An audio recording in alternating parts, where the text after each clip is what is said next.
दो तरीके से फ्रीजिंग सिस्टम के अंदर बताया हुआ था, एक डायरेक्ट और एक इनडायरेक्ट। डायरेक्ट के अंदर अब इनको बताया था कि जो हमारा फूड है अगर, या फूड मटेरियल है, अगर उसको आप डायरेक्टली कोई ठंडी हवा से या सीधी बर्फ़ डाल दें, आप मान लो किस चीज़ से ठंडा करना है, जिस चीज़ से, अगर उसके साथ सीधा ही डायरेक्ट कॉन्टैक्ट कर दे तो उसको बोलेंगे डायरेक्ट कॉन्टैक्ट सिस्टम।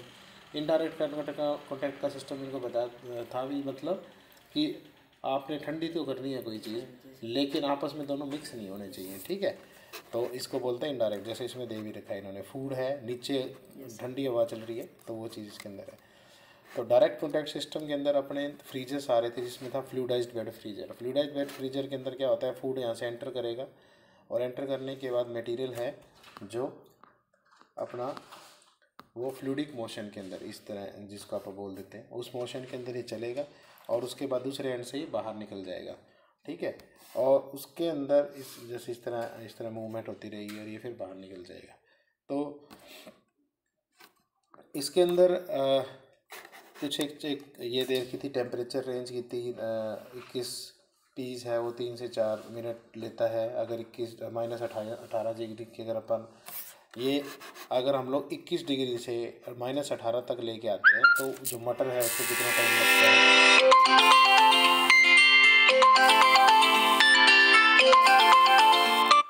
हाँ जी सर। सर मैंने जीपी की जगह ना WHO कर दिया है पासवर्ड। ठीक है सर, कोई बात। हाँ, क्योंकि आपका उसमें फूड का है ना, इसलिए मुझे लगा जरूरत पड़ गई ठीक है, अपडेट। जरूरत पड़ते ही मैं आपको कॉल कर लूँगा अगर जरूरत न होगी। नहीं WHO। WHO, ठीक है। हाँ। तो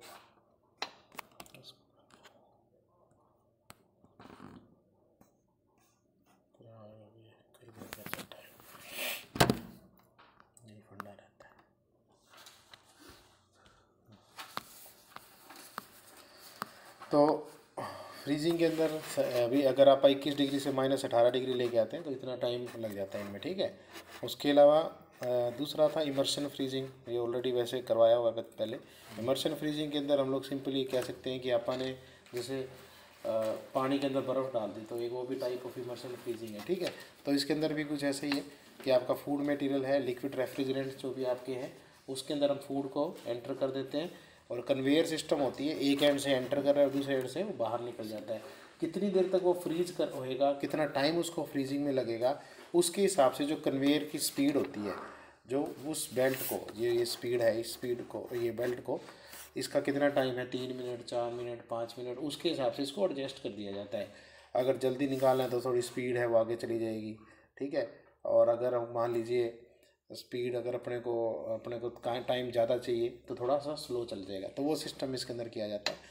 अलग अलग तरह के फ्रीजिंग मीडियम है, आप सोडियम क्लोराइड वगैरह है, उसके अलावा ग्लिसरॉल है, ग्लाइकोल है। आप लोगों को ये चीज़ मैंने पहले बताई थी कि हम लोगों को जब भी किसी चीज़ को 0 डिग्री पे लेके आना है तो हमारा जो कूलिंग मीडियम है वो कम से कम 0 डिग्री तो होना ही होना चाहिए, खासकर डायरेक्ट कॉन्टैक्ट के अंदर। अगर इनडायरेक्ट है तो 0 से भी नीचे जाना चाहिए। और हमें पता है कि पानी है वो 0 डिग्री के ऊपर स्टैंडर्ड कंडीशंस के अंदर वो 0 डिग्री पे क्या होता है, आइस में कन्वर्ट हो जाता है। तो हम अगर उसके अंदर इम्प्योरिटी डाल देंगे तो इम्प्योरिटी से इसका जो फ्रीजिंग पॉइंट है वो चेंज हो जाएगा। तो ये इम्प्योरिटी डालने का यही पर्पज़ होता है, क्योंकि हमें 0 डिग्री से नीचे जाना होता है, ठीक है। तो उस केसेस के अंदर हमें हम लोग ये करते हैं ब्राइन सॉल्यूशन। जैसे अभी हम लोगों ने मॉर्निंग में जो पढ़ा था कि ब्राइन सॉल्यूशन है वो काफ़ी अच्छा अफेक्टिव भी है, एक फ्रीजिंग मीडियम है जिसको काफ़ी लो टेम्परेचर पे भी उसको रख सकते हैं और उसकी जो कूलिंग मेंटेन करने की भी कैपेबिलिटी अच्छी होती है। ब्राइन बेसिकली क्या है, आपको बताया था, साल्ट वाटर, नमकीन पानी या अलग कोई भी साल्ट है उसको ब्राइन सॉल्यूशन बोलते हैं।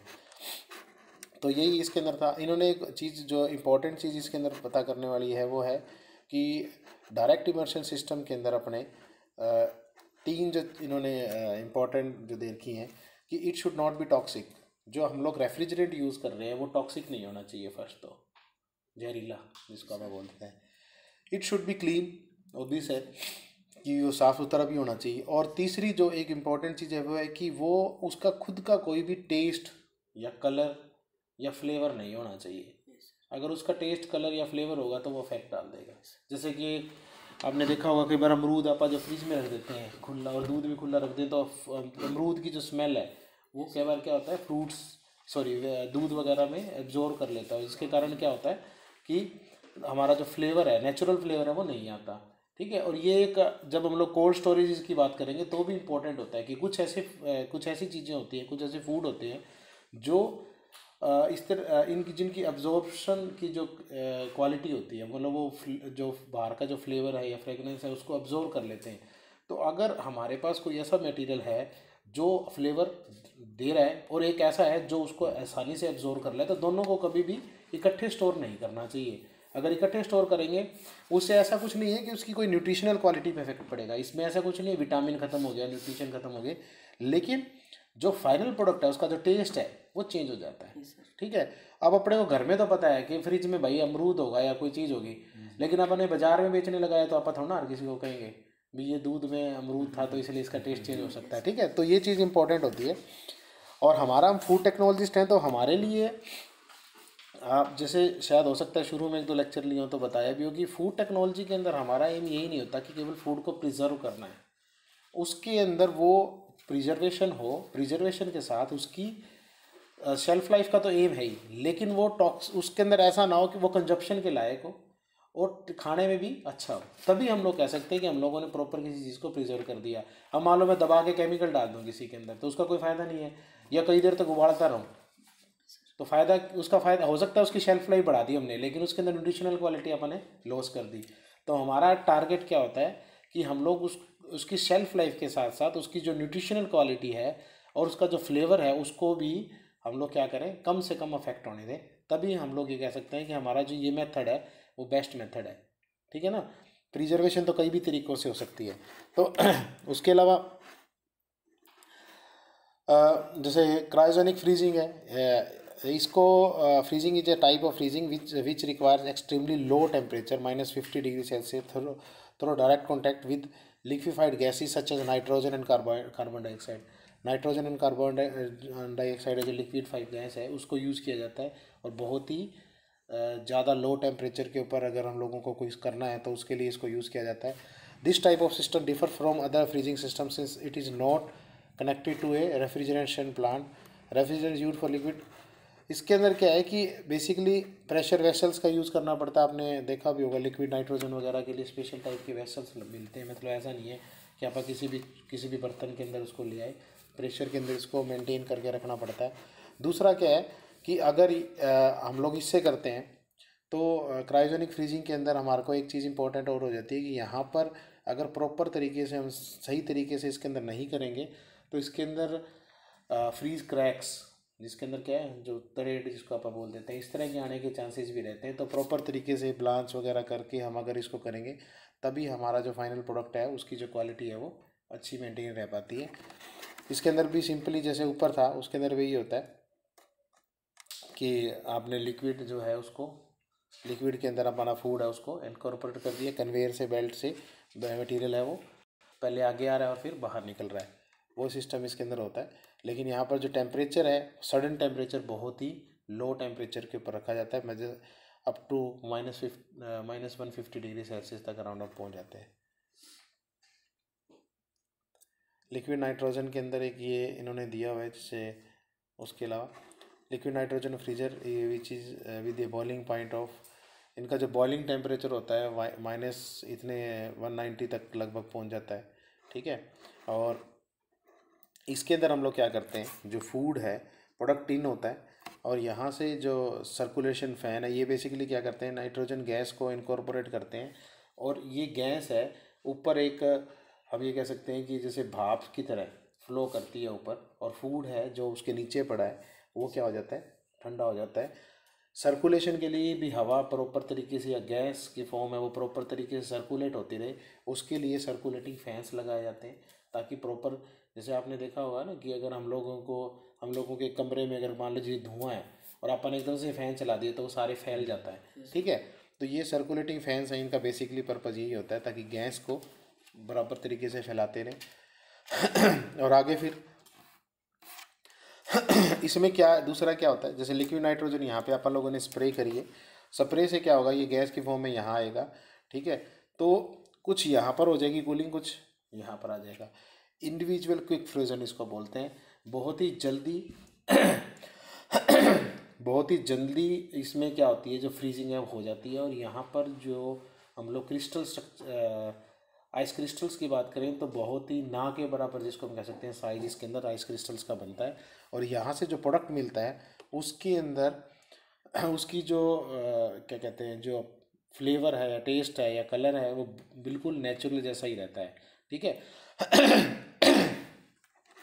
इसके अंदर सेमी कुक्ड और फ्रेश दोनों तरह के मटेरियल हैं, उनको यूज़ किया जाता है। ठीक है। उसके अलावा लिक्विड कार्बन फ्रीजर भी कुछ इसी तरह के होते हैं। वो जो 3 तरह के फ्रीजर थे उनको हम बोलते हैं डायरेक्ट कॉन्टैक्ट सिस्टम है। यहाँ पर है indirect contact system. Indirect contact system के अंदर क्या है, जहाँ पर हम लोग डायरेक्टली कॉन्टैक्ट में नहीं लेके आ रहे हमारे फूड मटेरियल को। इसके अंदर प्लेट फ्रीज़र है। प्लेट फ्रीज़र के अंदर क्या होता है, 2 ये प्लेट्स आपको जो दिखा रखी हैं, इस प्लेट्स के अंदर क्या होगा, बेसिकली ये जो प्लेट्स हैं इसके अंदर क्या होगा, लिक्विड जो हमारा रेफ्रिजरेंट है या कोई भी कूलिंग मीडियम है वो इसके अंदर से पास कर रहा है और फूड को बीच में रखा जाता है और इसको फिर प्रेस कर दिया जाता है प्लेट से, और यहाँ से फिर जो हीट है वो ट्रांसफ़र होती है। बेसिकली ये पैक्ड फूड के लिए किया जाता है। The most common type of contact freezer is plate freezer. In this the product is pressed between hollow metal plates either horizontal और vertical with refrigerant circulate inside the plates. मतलब क्या है कि प्लेट्स है, इन प्लेट्स के अंदर ये खोखली होती हैं और इसके अंदर रेफ्रिजरेंट या कूलिंग मीडियम इसके अंदर होता है। ठीक है। और हम लोग इस फूड मटेरियल को इसके अंदर रख के और इसको प्रेस करते हैं ताकि जो हीट ट्रांसफ़र है या मतलब टेम्परेचर चेंज है वो आसानी से और जल्दी हो उसके। ठीक है। अगर जैसे मान लीजिए आपने वैसे रख दी तो हीट ट्रांसफ़र तो होगी लेकिन वो स्लो होगी, थोड़ा सा प्रेस करेंगे तो वो जो है वो थोड़ी सी ज़्यादा ईजी हो जाएगी। ठीक है। This type of freezing system is only limited to circulate. हाँ, इन्होंने एक चीज़ का दे रखा है कि रेक्टेंगुलर शेप मटेरियल है, जैसे कि आपकी जो पैटीज़ होगी या जिनकी फ्लैट शेप है, बेसिकली जैसे पैटीज़ होती है अपनी टिक्की होती है, जो जैसे पैटीज़ क्या टिक्की होती है, गोल होती है, फ्लैट होती है। अगर उस तरह के फूड मटेरियल को पैक करना है तो ये बेनिफिशियल रहती है। अगर हम लोग इसके अंदर ऐसे प्रोडक्ट जिनकी शेप रेगुलर नहीं है, क्योंकि थोड़ा सा प्रेस करेंगे, अब टिक्की वगैरह को या कोई रेक्टेंगुलर मटेरियल को अगर पैक करके अगर उसको प्रेस किया तो कोई फ़र्क नहीं पड़ेगा उसकी शेप पे। लेकिन मैंने को राउंड कर दिया मान लीजिए, या फिर इरेगुलर शेप है, इरेगुलर का मतलब जो टेढ़ा मेढ़ा है, तो क्या होगा प्रॉपर तरीके, अब ये सरफेस फ्लैट है, यहाँ पे मैंने टेढ़ा मेढ़ा फूड डाल दिया तो क्या है, कॉन्टैक्ट क्या होगा, कुछ हिस्सों का तो हो जाएगा, कुछ का नहीं होएगा, और ज़्यादा प्रेस कर दिया तो हो सकता है उसकी जो शेप है वो चेंज हो जाए। तो इसके लिए इसकी जो लिमिटेशन है वो ये यहाँ तक हो जाती है थोड़ी, कि यहाँ पे हम लोग जो इरेगुलर शेप वगैरह है या राउंड शेप है उनको इसमें कम प्रेफर करते हैं। ये बेसिकली फ्लैट शेप के लिए या ब्लॉक शेप वगैरह के लिए इसको ज़्यादा प्रेफर किया जाता है। ठीक है। एयर स्टिल फ्रीजर है। The freezing is oldest freezing. This equipment is simplest. Cold is simply placed in the insulated cold room at temperature maintained in the range of 15 to minus 29 degree Celsius. In this method different इसके अंदर और air freezing और air blast freezer. In air blast freezer और दोनों freezer के अंदर क्या किया जाता है कि यहाँ पर जैसे आपको डायग्राम इसके अंदर जो एक मिनट इसके अंदर क्या आगे कर दें, इसके ये जो डायग्राम दिख रहा है एयर ब्लास्ट फ्रीजर, इसके अंदर बेसिकली होता क्या है, जो ट्रॉली सिस्टम इसके अंदर लगा दिया जाता है। इन ट्रॉलीज़ के अंदर फूड मटेरियल ऑनलाइन चल रही है क्लास? दोनों हाँ, ऑनलाइन ही चल रही है, ये तो रिकॉर्डिंग कर रहा हूँ मैं। ऑनलाइन में तो बार बार दिक्कत आती है। कोई काम था क्या मैडम? नहीं वो हो गया, बस फीस जमा करवानी थी। इसके अंदर क्या है, एक ही चैम्बर जैसे ये बना रखा है, जैसे रूम टाइप का, जैसे ये एक टनल है, इसको टनल भी बोल देते हैं। ठीक है। तो इस टनल सिस्टम में क्या है, एक अपनी जो ट्रॉलीज़ बनाई होती हैं, आपने बेकरी में गए हो कभी, बेकरीज के पैटीज बनाते हैं तो उसमें देखा होगा अपने ट्रॉलीज ही बनी होती हैं, उसी तरह से की ट्रॉलीज होती हैं, बस उसमें फ़र्क क्या होता है, वो ओपन होती हैं, ये थोड़ी कवर्ड होती है। ठीक है। और इसके अंदर फूड को पैक करके इनके ऊपर जो रैपर लगाया जाता है, जो पैक्ड सिस्टम लगाया जाता है, वो इस तरह का लगाया जाता है कि जिससे कि जो हीट है वो आसानी से ट्रांसफ़र हो जाए। मान लो मैं ऐसा मटेरियल, पैकिंग मटेरियल डाल दूँ लोहे का या कोई सॉलिड, जिससे क्या है बाहर तो मैं ठंडी हवा मारी जा रहा हूँ लेकिन अंदर जा ही नहीं रही। ठीक है। तो यहाँ पर डायरेक्ट कांटेक्ट नहीं कर रहे, लेकिन ट्रॉली आएगी यहाँ से, मूव करेगी, प्रोडक्ट यहाँ से पैक होके आ रहा है, और यहाँ से हवा है वो एयर तरह की सर्कुलेट करती रहेगी, ठीक है, और दूसरे एंड से वो प्रोडक्ट है वो बाहर निकल जाएगा। तो इसी तरह का सिस्टम टनल ड्रायर्स में भी होता है। ये तो क्या है, टनल फ्रीजर हैं, टनल फ्रीजर भी बोल सकते हैं, एयर ब्लास्ट फ्रीजर भी बोल सकते हैं। ये बैच में भी होते हैं, कंटिन्यूस में। बैच का मतलब क्या है, 3 या 4 ट्रॉली डाल दी, जमा दिया, फिर निकाल दिया, फिर 4 डाल दी। कंटिन्यूस का मतलब क्या है, एक एंड से एंटर कर रही है, दूसरी साइड से बाहर निकल रही है, ठीक है। तो वो तो पता ही होगा कंटिन्यूस सिस्टम का। अच्छा, एक इसके अंदर है काउंटर फ्लो, एक होता है पैरेलल फ्लो, एक होता है क्रॉस फ्लो। 3 तरह से, एक आजकल नया एक वर्ड आता है हाइब्रिड फ्लो। काउंटर फ्लो यानी हवा यहाँ से आ रही है, सामने से उसके फूड मटेरियल आ रहा है, ठीक है, आमने सामने, उसको बोलेंगे काउंटर फ्लो। पैरेलल फ्लो का मतलब क्या होता है, फूड मटेरियल की ट्रॉली भी जा रही है, उसके साथ साथ ही हवा आ रही है, ठीक है। और ग्राफ के हिसाब से ये माना जाता है कि जो काउंटर फ्लो में जो हीट ट्रांसफ़र है वो ज़्यादा अच्छे से होती है, ठीक है। तो इसीलिए ज़्यादातर काउंटर फ्लो का यूज़ किया जाता है, ठीक है। सामने से हवा आएगी, उसके अलावा एयर वेलोसिटी क्या है, हवा की स्पीड कितनी है, टेम्परेचर डिफरेंस कितना है, वो भी फैक्टर्स हैं, वो इसके ऊपर अफेक्ट करते हैं। ठीक है, आगे वो ओरिजिनली आ गया क्या दोबारा,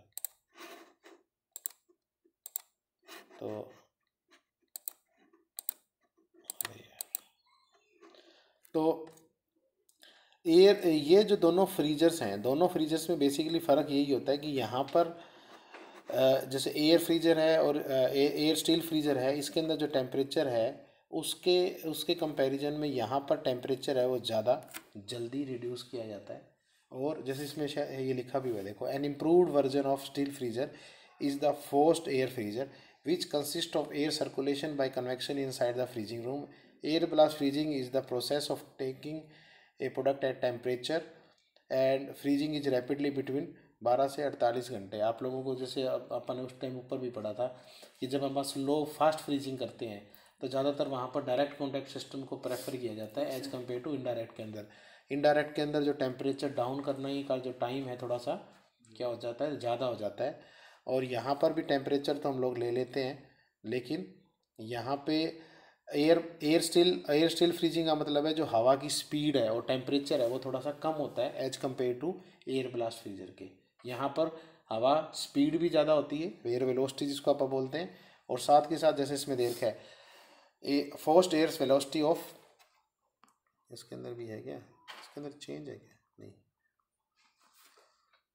एयर ब्लास्ट फ्रीजर के अंदर 10 to 15 मीटर पर सेकेंड, ठीक है, इसकी वेलोसिटी होती है। और operating temperature -30 to -45 degree Celsius इसके अंदर एयर ब्लास्ट फ्रीजर्स के अंदर होता है।